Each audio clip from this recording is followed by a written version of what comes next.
3 mai, 2 Chroniques chapitre 10, chapitre 11, chapitre 12. Roboam se rendit à Sichem car tout Israël était venu à Sichem pour le faire roi. Lorsque Jéroboam, fils de Nébat, eut des nouvelles, il était en Égypte où il s'était enfui loin du roi Salomon et il revint d'Égypte. On l'envoya appeler. Alors Jéroboam et tout Israël vinrent vers Roboam et lui parlèrent ainsi. Ton père a rendu notre joug dur. Maintenant allège cette rude servitude et le joug pesant que nous a imposé ton père, et nous te servirons. Il leur dit, revenez vers moi dans 3 jours, et le peuple s'en alla. Le roi Roboam consulta les vieillards qui avaient été auprès de Salomon son père pendant sa vie et il dit, que conseillez-vous de répondre à ce peuple? Et voici ce qu'ils lui dirent. Si tu es bon envers ce peuple, si tu les reçois favorablement et si tu leur parles avec bienveillance, ils seront pour toujours tes serviteurs. Mais Roboam laissa le conseil que lui donnaient les vieillards et il consulta les jeunes gens qui avaient grandi avec lui et qui l'entouraient. Il leur dit, que conseillez-vous de répondre à ce peuple qui me tient ce langage? Allège le joug que nous a imposé ton père. Et voici ce que lui dirent les jeunes gens qui avaient grandi avec lui. Tu parleras ainsi à ce peuple qui t'a tenu ce langage. Ton père a rendu notre joug pesant et toi allège-le nous. Tu leur parleras ainsi. Mon petit doigt est plus gros que les reins de mon père. Maintenant mon père vous a chargé d'un joug pesant et moi je vous le rendrai plus pesant. Mon père vous a châtié avec des fouets et moi je vous châtierai avec des scorpions. Jéroboam et tout le peuple vinrent à Roboam le 3e jour, suivant ce qu'avait dit le roi. Revenez vers moi dans 3 jours. Le roi leur répondit durement. Le roi Roboam laissa le conseil des vieillards et leur parla ainsi d'après le conseil des jeunes gens. Mon père a rendu votre joug pesant et moi je le rendrai plus pesant. Mon père vous a châtié avec des fouets, et moi je vous châtierai avec des scorpions. Ainsi le roi n'écouta point le peuple, car cela fut dirigé par Dieu en vue de l'accomplissement de la parole que l'Éternel avait dite par Akija de Silo à Jéroboam, fils de Nébat. Lorsque tout Israël vit que le roi ne l'écoutait pas, le peuple répondit au roi. Quelle part avons-nous avec David? Nous n'avons point d'héritage avec le fils d'Isaïe.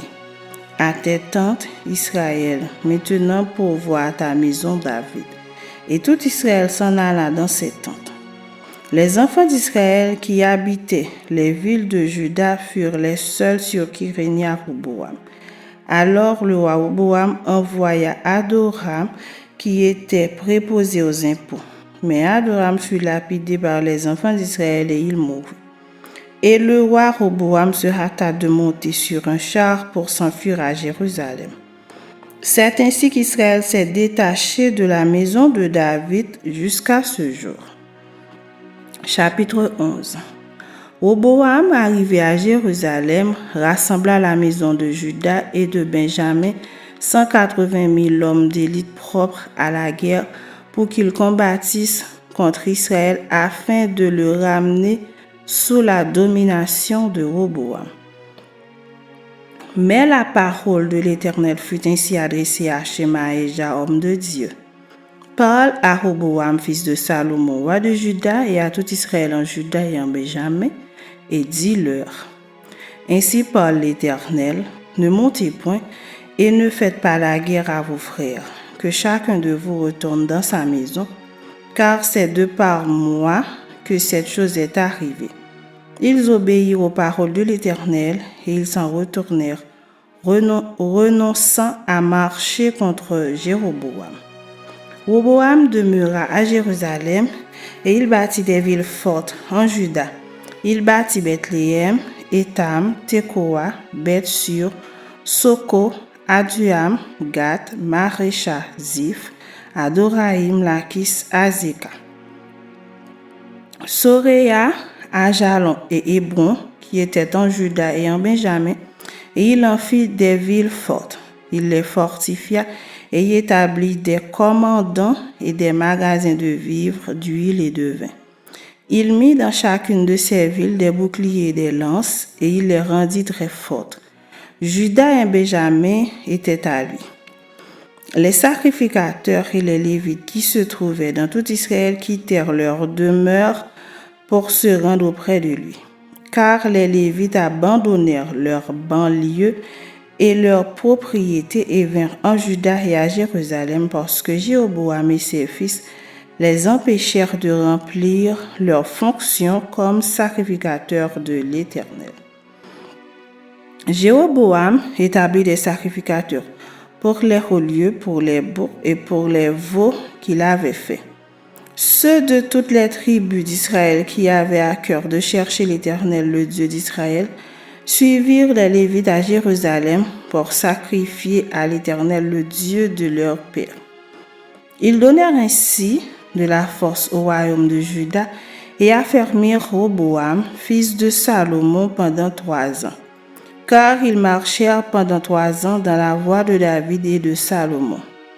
Roboam prit pour femme Mahalat, fille de Jérimoth, fils de David, et d'Abishaïl, fille d'Eliab, fils d'Isaïe. Elle lui enfanta des fils, Jeush, Shemaria et Zaham. Après elle, il prit Maaka, fille d'Absalom. Elle lui enfanta Abijah, Ataï, Ziza et Shélomith.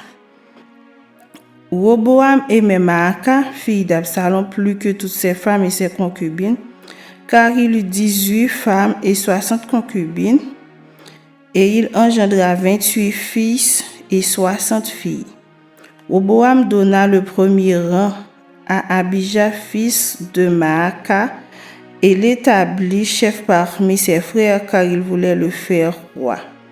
Il agit avec habileté en dispersant tous ses fils dans toutes les contrées de Juda et de Benjamin, dans toutes les villes fortes. Il leur fournit des vivres en abondance et demanda pour eux une multitude de femmes. Chapitre 12.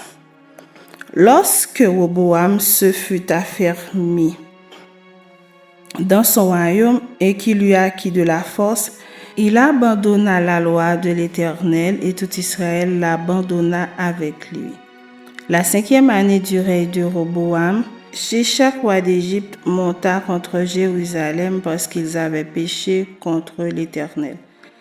Il avait 1200 chars et 60 000 cavaliers, et il vint d'Égypte avec lui un peuple innombrable, des Libyens, des Sukiens et des Éthiopiens.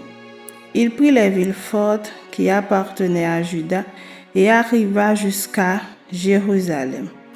Alors Shemaéja, le prophète, se rendit auprès de Roboam et des chefs de Juda qui s'étaient retirés dans Jérusalem à l'approche de Shishak, et il leur dit: Ainsi parle l'Éternel, vous m'avez abandonné, je vous abandonne aussi, et je vous livre entre les mains de Shishak. Les chefs d'Israël et le roi s'humilièrent et dirent: L'Éternel est juste. Et quand l'Éternel vit qu'ils s'humiliaient, la parole de l'Éternel fut ainsi adressée à Shemaéja. Ils se sont humiliés, je ne les détruirai pas, je ne tarderai pas à les secourir, et ma colère ne se répandra pas sur Jérusalem par Shishak. Mais ils lui seront assujettis, et ils sauront ce que c'est que me servir ou servir les royaumes des autres pays. Shishak, roi d'Égypte, monta contre Jérusalem. Il prit les trésors de la maison de l'Éternel et les trésors de la maison du roi. Il prit tout. Il prit les boucliers d'or que Salomon avait faits. Le roi Roboam fit à leur place des boucliers d'airain et il les remit aux soins des chefs des coureurs qui gardaient l'entrée de la maison du roi. Toutes les fois que le roi allait à la maison de l'Éternel, les coureurs venaient et les portaient, puis il les rapportait dans la chambre des coureurs. Comme Roboam s'était humilié, l'Éternel détourna de lui sa colère et ne le détruisit pas entièrement, et il y avait encore de bonnes choses en Juda. Le roi Roboam s'affermit dans Jérusalem et régna. Il avait 41 ans lorsqu'il devint roi et il régna 17 ans à Jérusalem, la ville que l'Éternel avait choisie sur toutes les tribus d'Israël pour y mettre son nom. Sa mère s'appelait Naama l'Ammonite. Il fit le mal parce qu'il n'appliqua pas son cœur à chercher l'Éternel. Les actions de Roboam, les premières et les dernières, ne sont-elles pas écrites dans les livres de Shemaïja le prophète et Iddo le prophète parmi les registres généalogiques? Il y eut toujours guerre entre Roboam et Jéroboam. Roboam se coucha avec ses pères et il fut enterré dans la ville de David et Abija son fils régna à sa place.